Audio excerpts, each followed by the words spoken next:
All right, it's 1 o'clock, so we will get started. Good afternoon, everyone, and good morning to Tiffany, who's actually calling in right now from Santa Monica, California. And welcome to our rescheduled May webinar. Unfortunately, Tiffany had the Joint Commission show up at her facility a couple hours before the presentation. So we're very excited to be able to reschedule this webinar today with Tiffany. Just before we get started, a few quick reminders. Kelsey, if you want to advance to the next slide.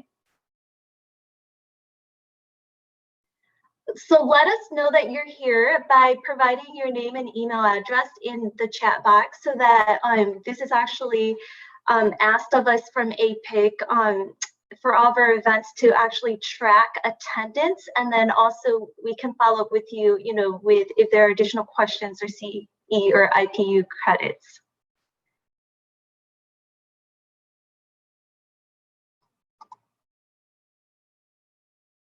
So it is with great honor, I am so honored to present to you today Tiffany Dogan, who is actually a Michigander and is currently transplanted in California. And she is currently the lead infection preventionist at UCLA Health. She received her MPH from the University of Michigan with an emphasis on hospital and molecular epidemiology. Prior to starting a career in infection prevention, Tiffany spent 2 years conducting research on female reproductive tract immunity and studied abroad in South Africa doing fieldwork in HIV prevention. Tiffany is an emerging leader with nearly 10 years of acute care IP experience covering a variety of patient care settings and complex patient populations. She's skilled at influencing change and uses innovative approaches to solve problems. Tiffany served as board treasurer for her local APIC chapter, which is our Great Lakes chapter, for 4 years, has published several process improvement works, and served as a guest lecturer for 5 years at the University of Michigan School of Public Health. Tiffany is a proud wife and mother of 3. In her free time, she loves reading, cooking, and discovering all the wonders of Los Angeles. So Tiffany, the floor is yours. Thank you so much, Chow. It's really, really an honor to be back with you guys in Michigan. So sad I can't be there in person, but I am really thrilled to share this talk with you today. And sorry for those of you that have heard this at the APIC Live in December, but hopefully you don't mind hearing it again if you were participants there. But please, when we go through the slides today, like the chat is open. So please, if you have questions, put your questions in the chat and I hope to answer everything. Okay, so we're gonna go ahead and get started. So okay, can you guys see my screen? Okay, cool. All right, perfect. Okay. You're not in presentation mode, if that helps. I'm not in presentation mode? Oh, there you are, there. Okay, thanks, Jeff. Okay, perfect. All righty, so put me and Coach Leading Without Authority. So again, I'm just very, very honored to be here with all of you today. I see a lot of familiar faces. So this talk, I actually submitted this proposal back in the summer of 2019. So this is well before the pandemic when I was living in Michigan. So it's really kind of odd to be bringing this forward today because I could not have predicted what would have happened. My family and I transplanted, as you heard, to LA. I had 3 under 3. And I don't know if I would have made that move if I knew in advance that we were gonna have a pandemic descend upon us, but alas, we're here and we're thriving and happy. So I am really excited to share my journey with you all. And I hope that you can learn a little bit from some of my failures over the last 10 years and how you can be a more effective leader. Okay, I have nothing to disclose. So for today's learning objectives, so anytime I'm like trying to come up with content for a talk, I really think, what are some of the things I wish someone would have told me when I was new as an IP? Like that's really where I start. And I thought, what I learned best as an IP is from other IPs' experiences. So I wanted to bring you today my experience and hopefully you can sort of get some nuggets of wisdom and learn from some of the things that I failed at over the last 10 years. And first, I think the foundation of becoming an effective leader is really knowing yourself. I am in my 30s now. I'm happy and proud to say that. And I still am learning about myself every day. I cannot tell you how many times I like take personality quizzes to like figure out if I'm still the same person I was last year. Have I changed? So I'm constantly trying to understand who I am, what my inner strengths and weaknesses are. And I think that's the foundation to becoming an effective leader. Also, I think too, as a non-leader leader, so if you heard, I'm a lead infection preventionist, but I'm not a manager, I'm not a supervisor, I'm one of your peers. And I would not say that I'm an expert at leadership, but I am learning how to be a more effective leader. And as IPs, we actually are leaders in a lot of what we do, and we don't always have that title. So learning how to lead with influence, I think, is a really important skill as an IP, especially for those of us that aren't managers, supervisors, directors. We're just IPs trying to affect change. And lastly, for those of you that don't know about the APIC competency tool, this is a great resource to kind of help you guide your way through your IP career. So we're going to talk about that and learn how to apply that competency tool. And hopefully this will get us to leading without authority. So as you all know and have experienced, especially over the last year, this infection prevention field is rapidly changing. And for me, I had no idea I was going to be wearing so many hats. I thought I was going to be a medical detective. That's what I thought I was going to be when I became an IP. I'm going to do investigations and outbreaks. Well, I did not know that there were so many other hats that we wear, and we're like a jack of all trades. So we're patient safety champions for sure. We save lives. I am proud to say that I think that we definitely save lives. We're public health liaisons.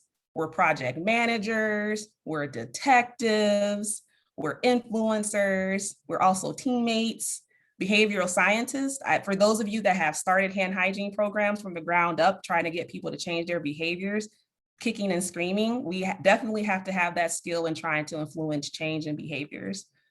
We also function as mentors and mentees. And most recently, we're COVID-19 experts, even though no one's really an expert at COVID-19, but now we have that hat. And the one that was really unassuming is the unlicensed therapist. I didn't know when I signed up for this job that I was going to become an unlicensed therapist, listening to everyone's vents and wants and desires. So that's been kind of fun over the last 10 years. And so in order to do this job effectively, we have all these roles and responsibilities. We certainly need to have some support and some tools in our back pocket to help us be more effective leaders and be more effective infection preventionists. So this APIC competency model is a tool, it's an interactive tool that describes the knowledge and skills and behaviors that are very critical to our IP career progression. And it's future oriented. So it helps you sort of plan out who you want to be and how you want to level up over the next 3 to 5 years. At the core is patient safety. It's at the center of this model. And these career stages, they progress from novice to expert. So you may be a novice in one domain and an expert in another, and it has really nothing to do with your years of experience. They added something new recently, the becoming proficient circle here, because there's so many layers to this job. And like I mentioned before, it's future oriented. And we've actually expanded it from 4 domains to 6. And these domains transcend the career stages as well. So today we're going to focus on the leadership domain.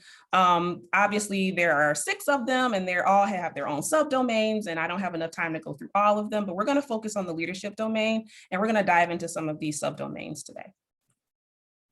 So from a leadership perspective, what I've learned over the last several years is that it's really important to align your program's goal with the larger goal of the institution. And you can do that very strategically.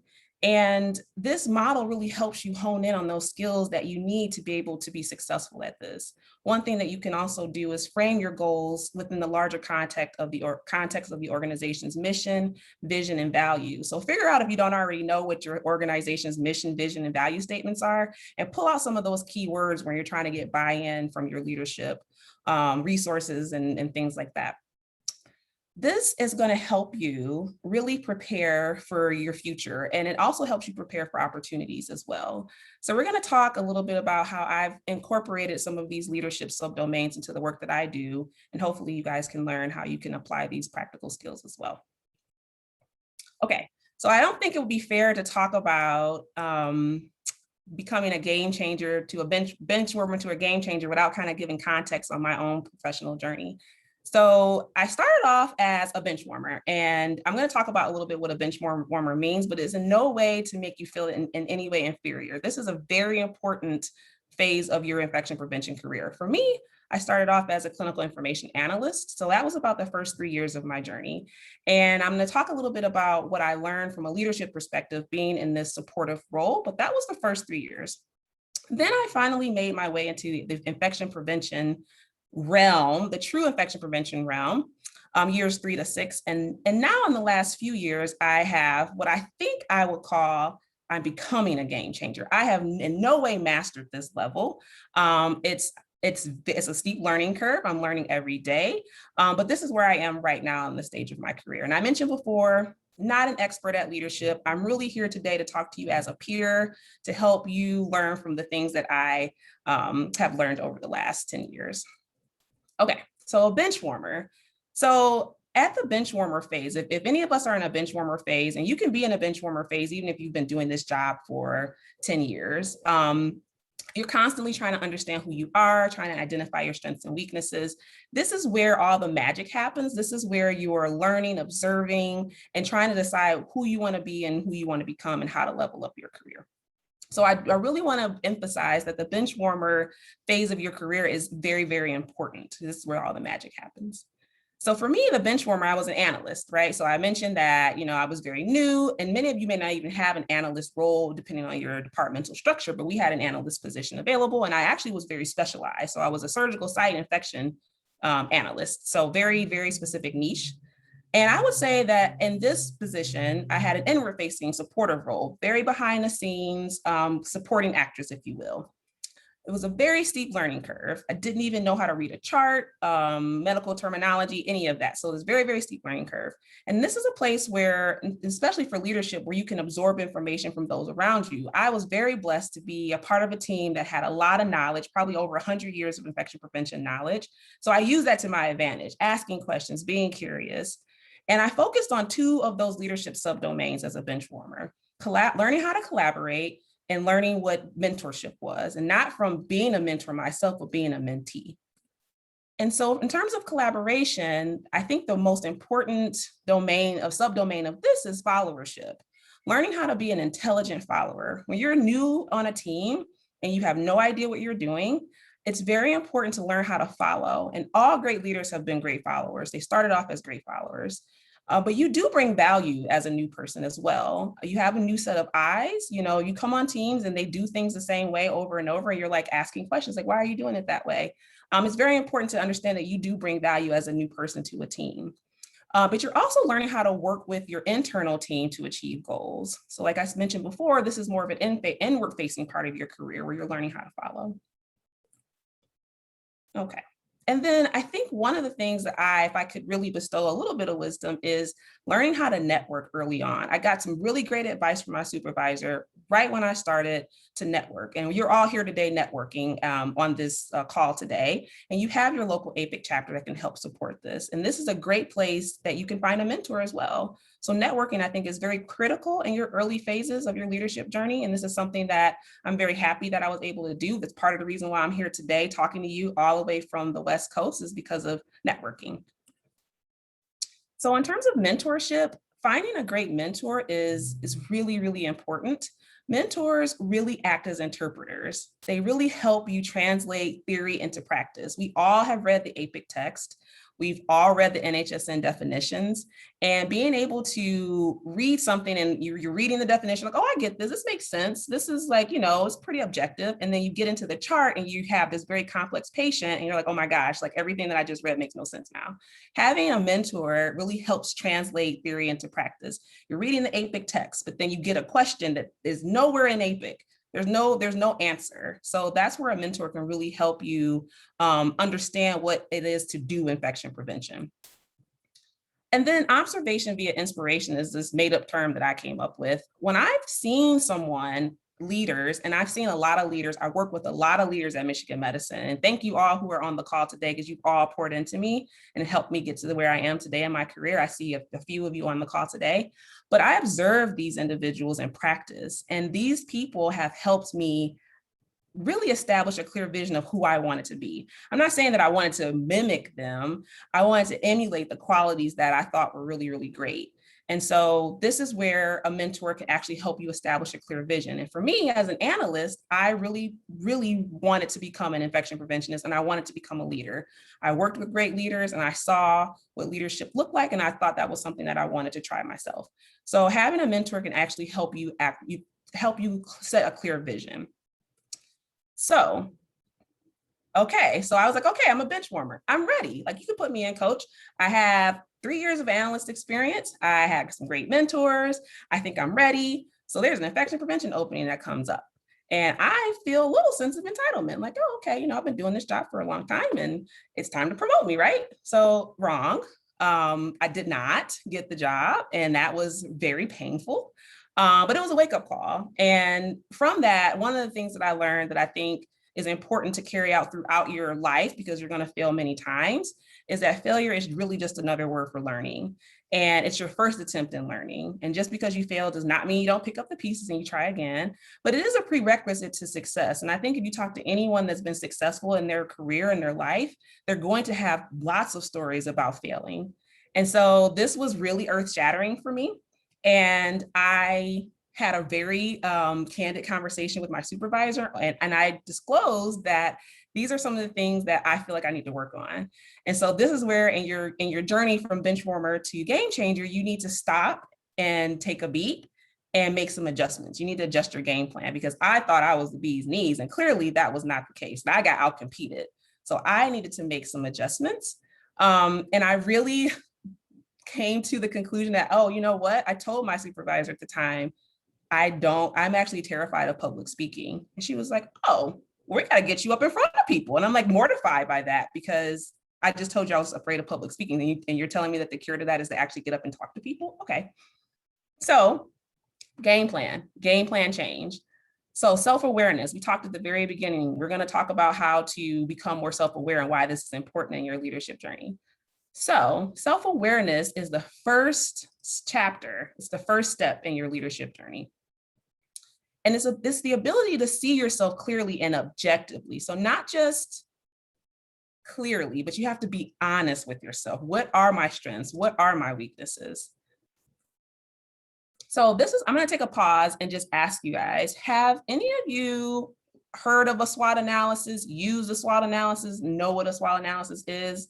And for those of you that maybe heard me talk about it in December, that may have been your first time, but I just kind of want to get some, just yes or no in the chat if you guys have ever used or heard of a SWOT analysis.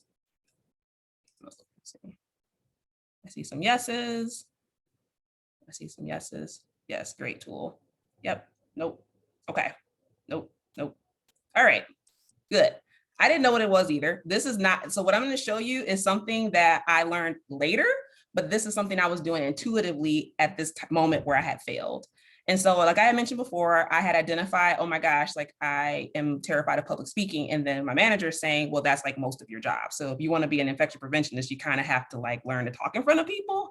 Okay. I got to figure this out. Or I have to take another career path. Maybe I'll go back to the research lab where I didn't have to talk to anybody, because like if I want to do this whole vision thing of being an infection prevention and a leader, I got to learn how to talk in front of people. Okay.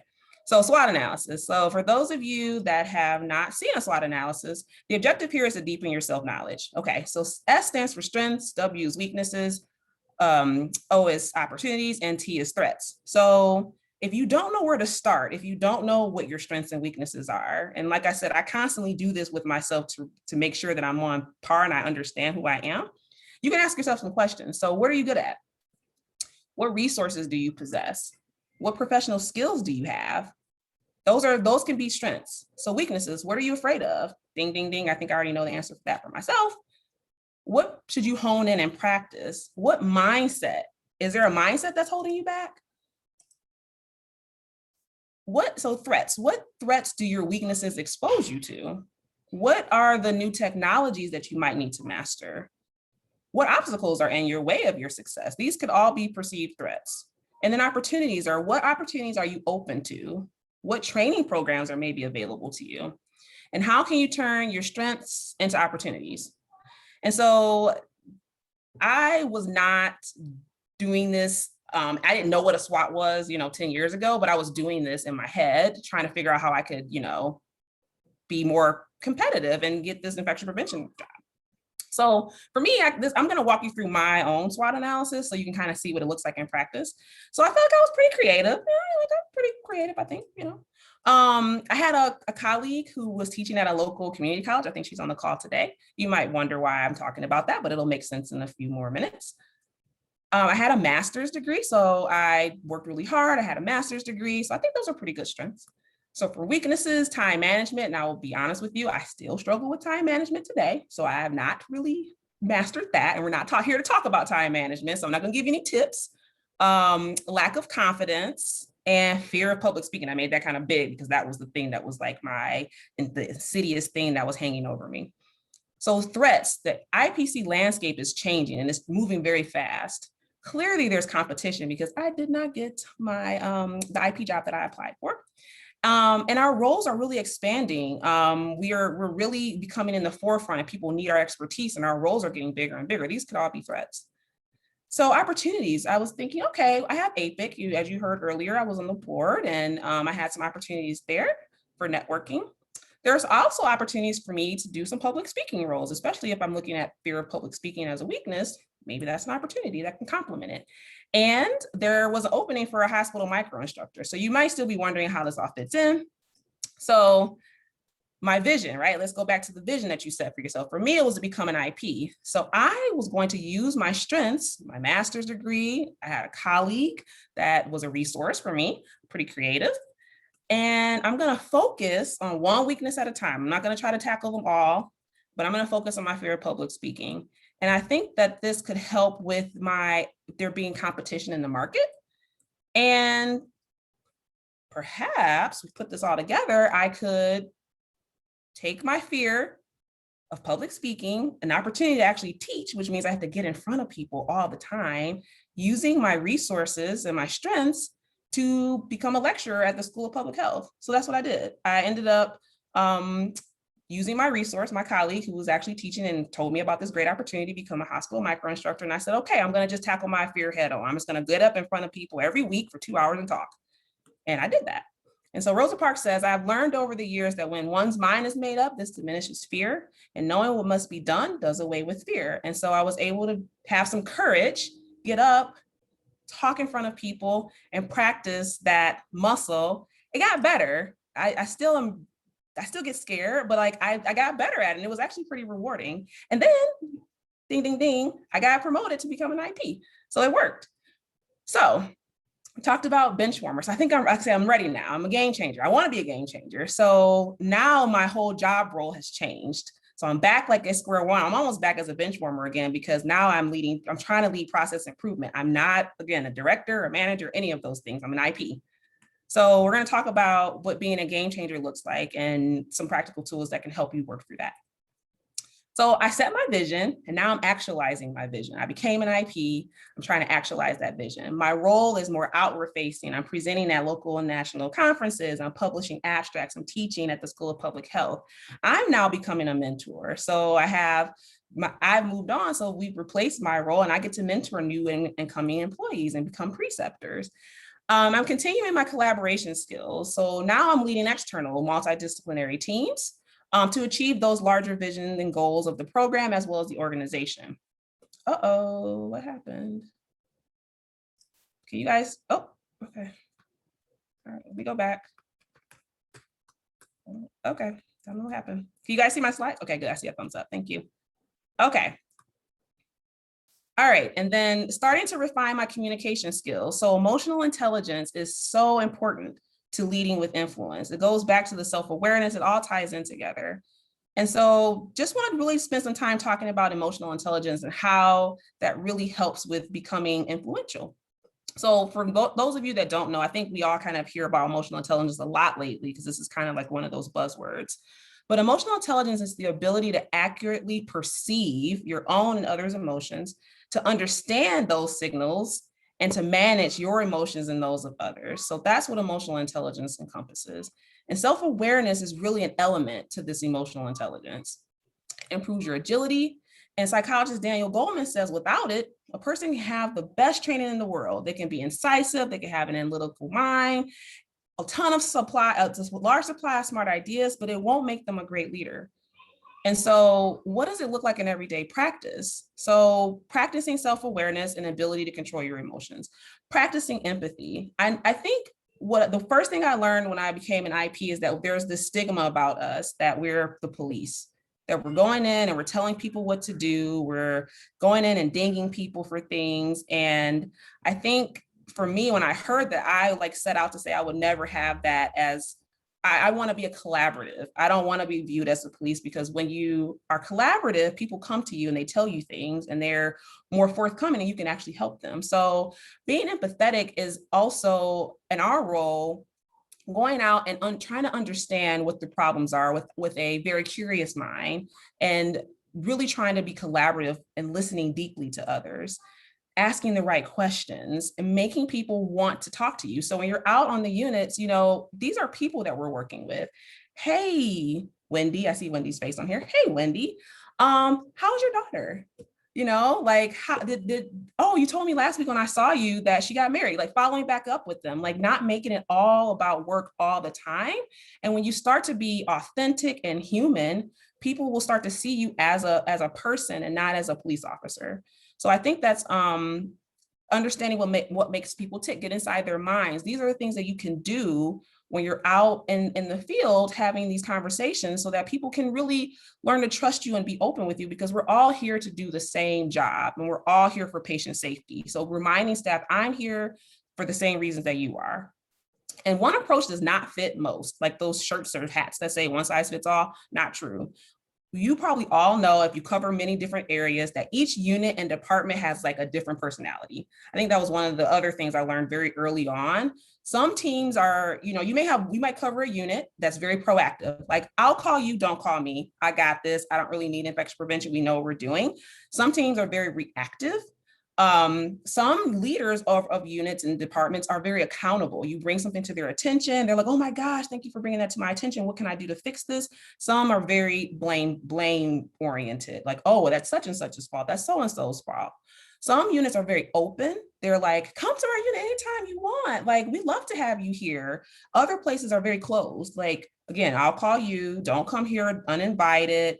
Some are more telling versus asking. So I learned really early when I was doing an outbreak investigation, because I was taking a one size fits all approach to how I was interacting with unit leaders. And I realized during an outbreak investigation, they wanted me to tell them what to do. I was trying to hang back and say, okay, well, come to me, let me know if you need me. And they just called me out and said, do your job. And I was like, oh, you want me to do my job? Okay. So that means I can actually like make recommendations. You're going to follow them. They love that. I wouldn't take that approach with every unit, because there's some units that are like, do not tell me what to do.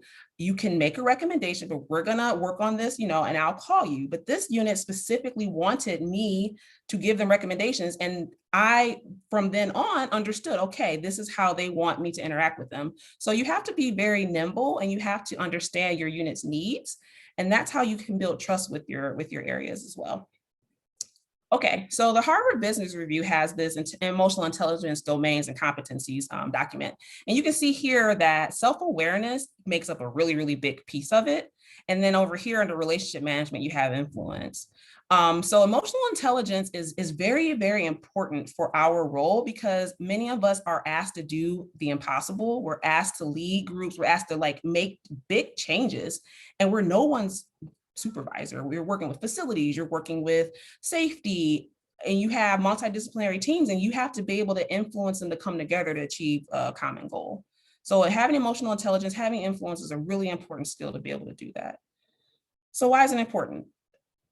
I think we all are seeing that there's a change to the workplace structure, and things are becoming way more complex. And we are shifting towards this hierarchy to more of a matrix model, where people are working together from different skill sets and backgrounds, but there's no clear boss. And so it's really important that this authoritative leadership is not as effective. And it could be generational, it could be, you know, we're evolving, but the authoritative leadership style it's still in existence, but it's not as effective as working together collaboratively as a team. So today, leadership is more about collective knowledge and celebrating diversity. And that's where you get innovation. When you have diversity and a diverse set of backgrounds, you get innovation and you can really start to make some really critical changes. So IPs play a very vital role in multidisciplinary improvement efforts. And we're serving in a lot of functions. I mean, for some of you, you may be the leader of certain teams. You may be the facilitator of that meeting. You may be the project manager of that meeting, the leader. You're doing all of these things. So it's very important that we understand how to use influence to get the job done, because ultimately, if you can't influence people, then you don't get the resources that you need and you may fall flat in your goals. So this is something that I just sort of made up called the circle of influence. And these are these ingredients that you need to be effective.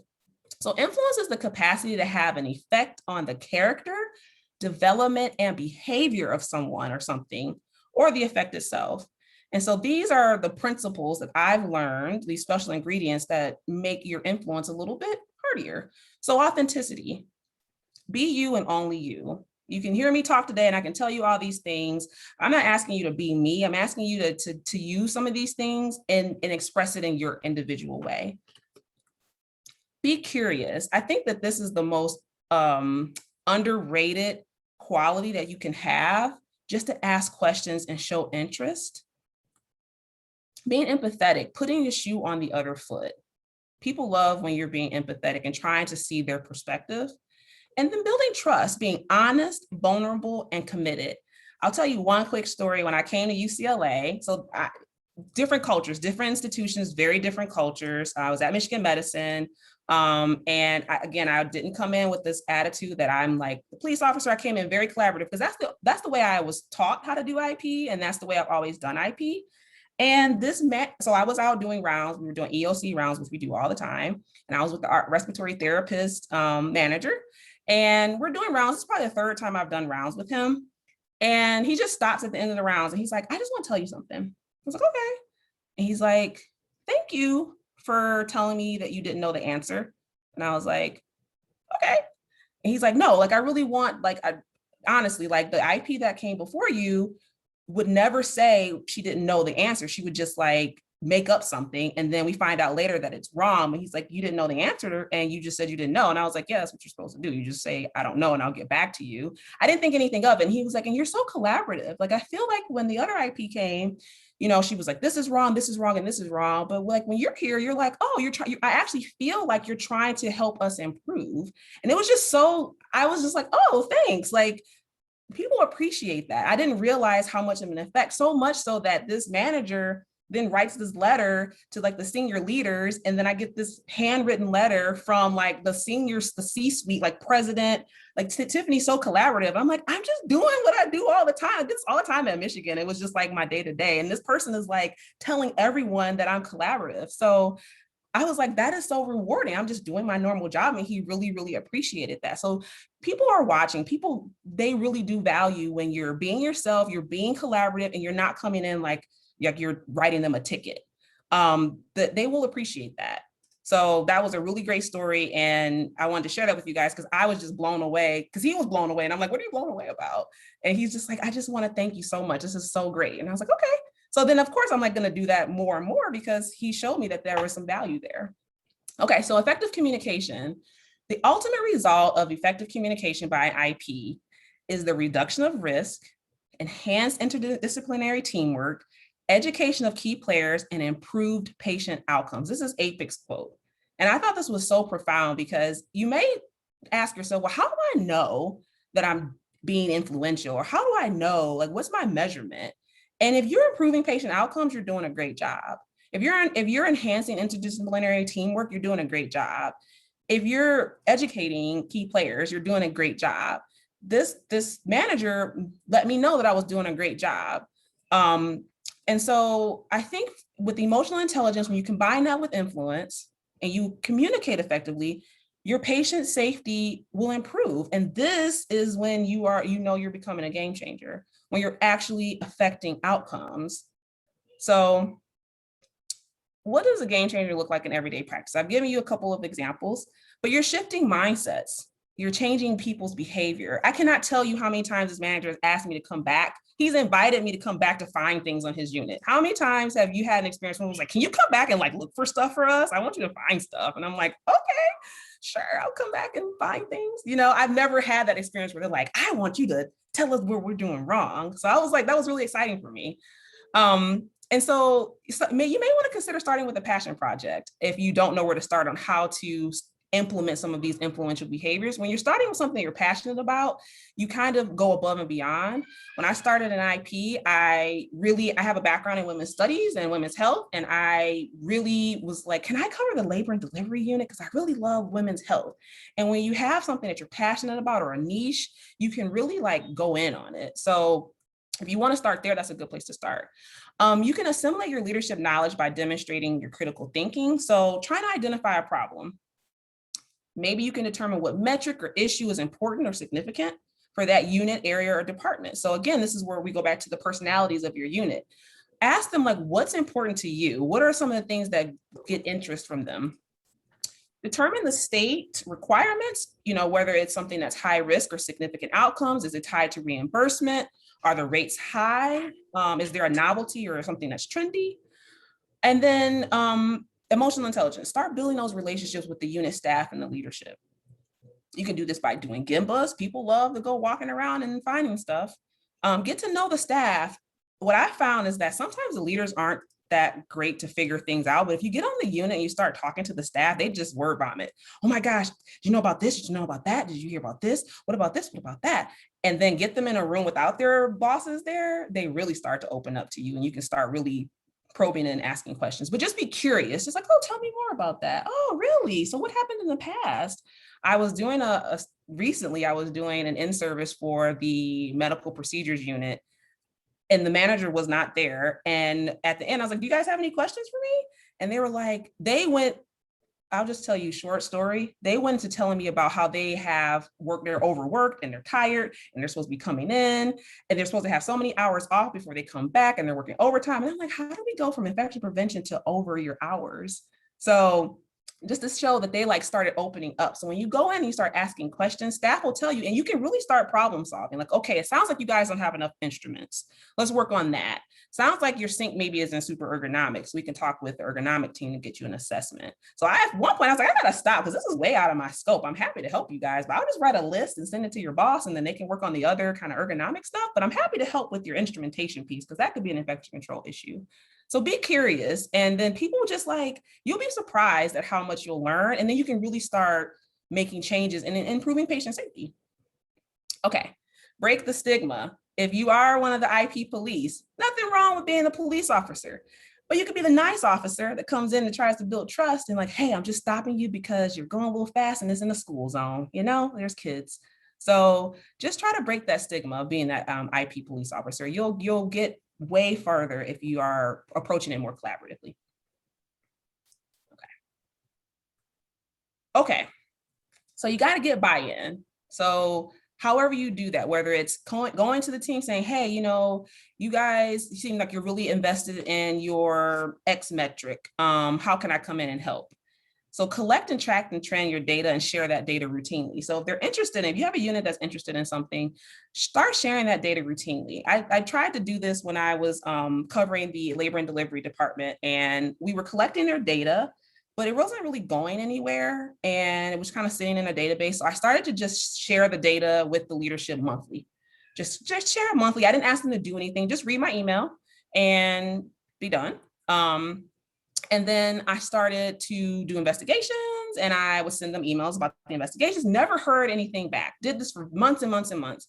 And then all of a sudden I forgot to send them a month's worth of data. Like I went on vacation or something. And someone was like, hey, where's that data that you sent? I was like, oh, they're reading it. No one ever responded to my email, but then I sent them something and they were looking for it. I was like, ooh, I have interest. And so this grew into a work group and we started collaborating and we ended up as a collective multidisciplinary team, we drove down our C-section rates by 56%. But it started off with me just sending an email. Hi, here's your rates. Hi, here's your rates. Oh, I did an investigation. Here's my outcomes.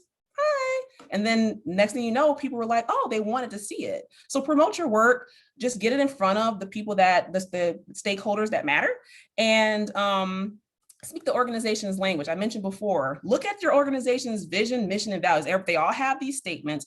They may say stuff like innovation or healing humankind or alleviating suffering. When you use those words when you're giving these pitches, like, hey, this is a great way to alleviate suffering for our patients.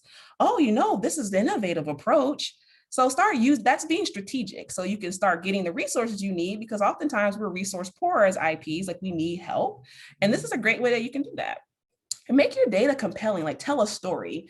This is why I love doing investigations. And everybody loves looking at slides that have to do with an investigation. If you have an outbreak investigation, even if it's just small, people really enjoy reading these scathing reports about, oh, we went in and found this. And it ultimately ends with, we didn't find anything. I don't think I've really ever had an investigation where I found a smoking gun.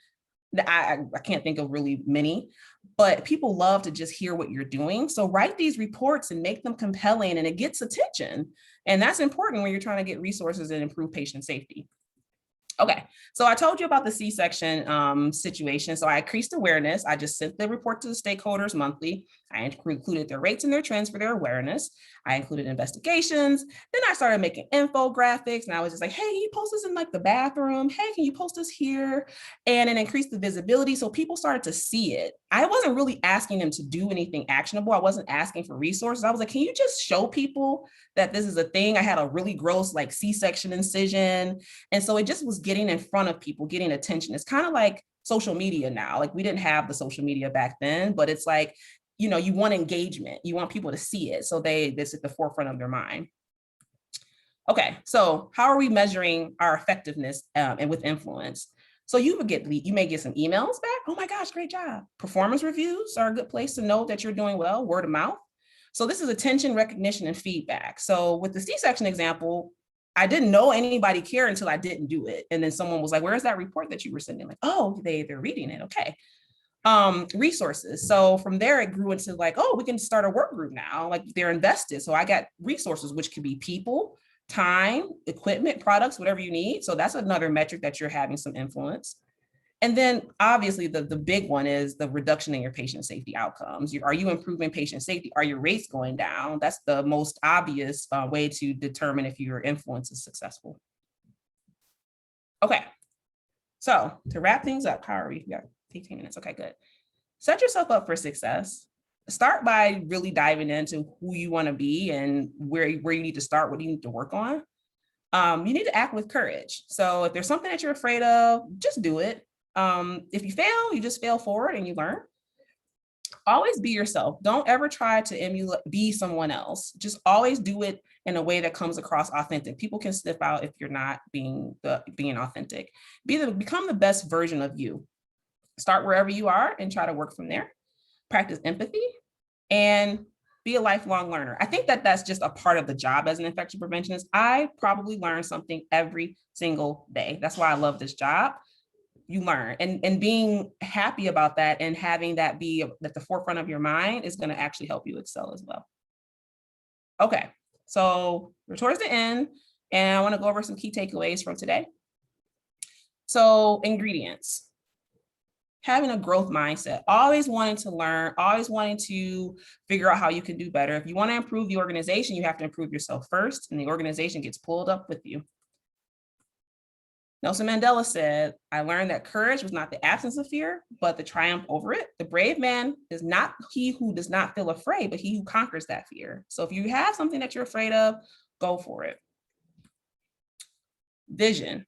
Talked about that a lot of times, like setting your vision. Like, what type of leader do you want to become? There's all kinds of leaders out there, and it's a little overwhelming. You got servant leadership and transformational leadership and all that. Figure out what kind of leader you want to become. Leadership is the capacity to translate vision into reality. When you put all that together with influence, and influence, we talked a lot about that, as true leadership stems from individuality that is honestly and sometimes imperfectly expressed. Leaders should strive for authenticity over perfection. Put all that together, you got a game changer. We are what we repeatedly do. Excellence then is not an act, but a habit. And that's the end. You guys have any questions? Perfect. Thanks, Tiffany, so much. You know, Chow and I were kind of chatting back and forth while you were talking, and it's such a breath of fresh air to kind of move out of the COVID space and talk about some of these soft skills. And, you know, I just really appreciated the relatable, actionable content that you shared, really just using your own journey as an example, just, you know, really allowing us to sort of think more about where we are with our own journeys and kind of what we can do to get to the next level. So with that, I do want to pause and just open the floor. If there are any questions, feel free to unmute yourself and share verbally, or as always, put it in the chat box. And I'm happy to kind of read those aloud as well.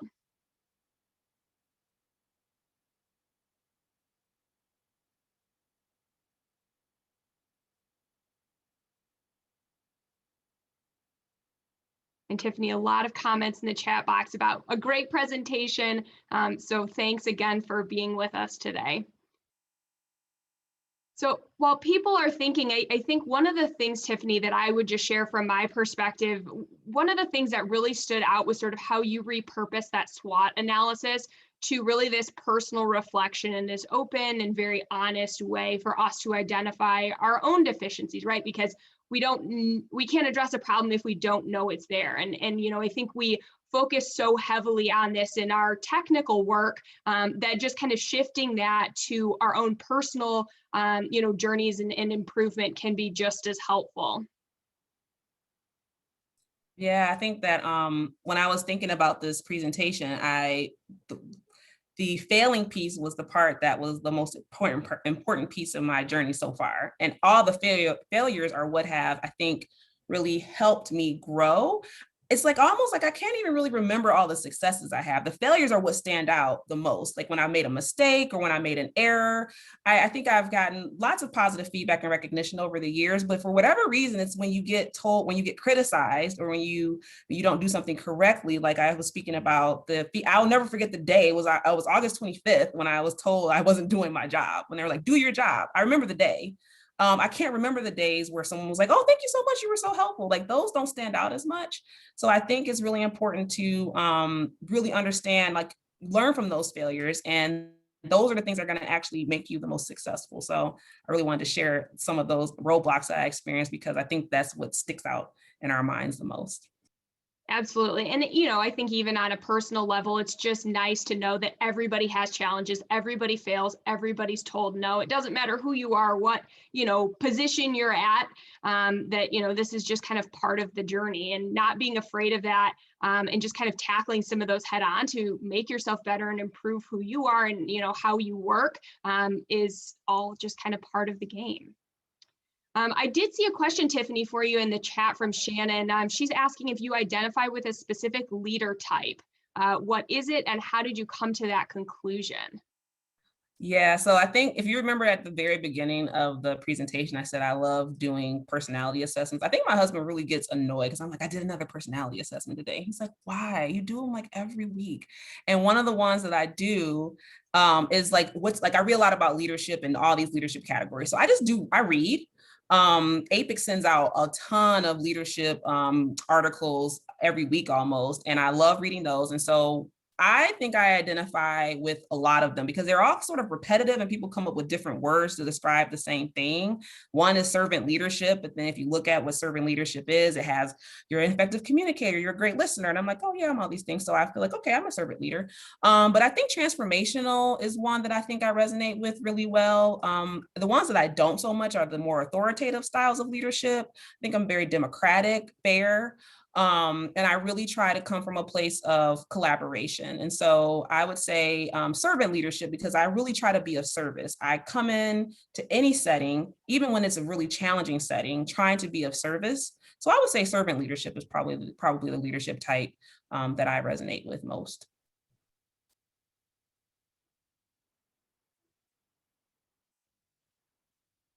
Thanks, Tiffany.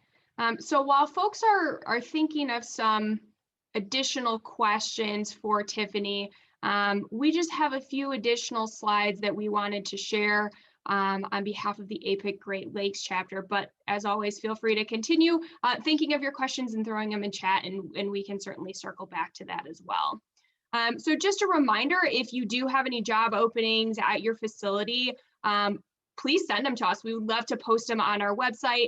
I've listed Rebecca's email address here. She is our webmaster. So if you can get those over to her, she will be sure to put them up on the website. And if you are not already an APIC member, and you're interested in becoming one, there's a discount code here listed on the slide that will save you $20 on your membership. Again, this is only for new memberships to APIC National, but we recognize that this meeting invite may have been forwarded. So if you are not already a member and are interested in becoming one, certainly feel free to use that code. And these slides will be available after as well. So don't feel like you have to write this down in a hurry. You will get these after our meeting today. And then last but not least, we just wanted to share some upcoming save the dates. You should all be aware of the APIC National Conference, which is coming up here in just a few short weeks, June 28th through the 30th. And then our APIC Great Lakes next educational webinar will be Tuesday, July 13th. And we will be talking about preventive biocidal surfaces. And I believe there will be CEs available for that presentation as well. So again, would love to have you back or have others who might be interested as well. But for now, just to save the date on that, more information will be coming. But just wanted to put it on folks' calendars since I know you guys are all very, very busy. And just want to make sure that you're able to make the time if that's something that you're interested in.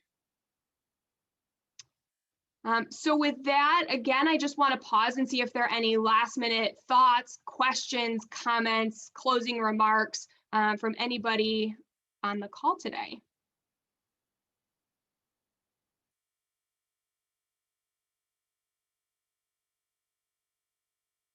I just want to thank everyone for having me today.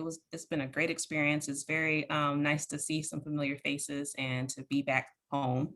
So thank you all for having me. It was an honor and a privilege. Well, thanks so much for being here, Tiffany, and we appreciate your flexibility with scheduling since the first one didn't work out. So we're glad we were able to shuffle you back and still have you come because, it seems like everybody's echoing in the chat box. Really, really timely, great presentation.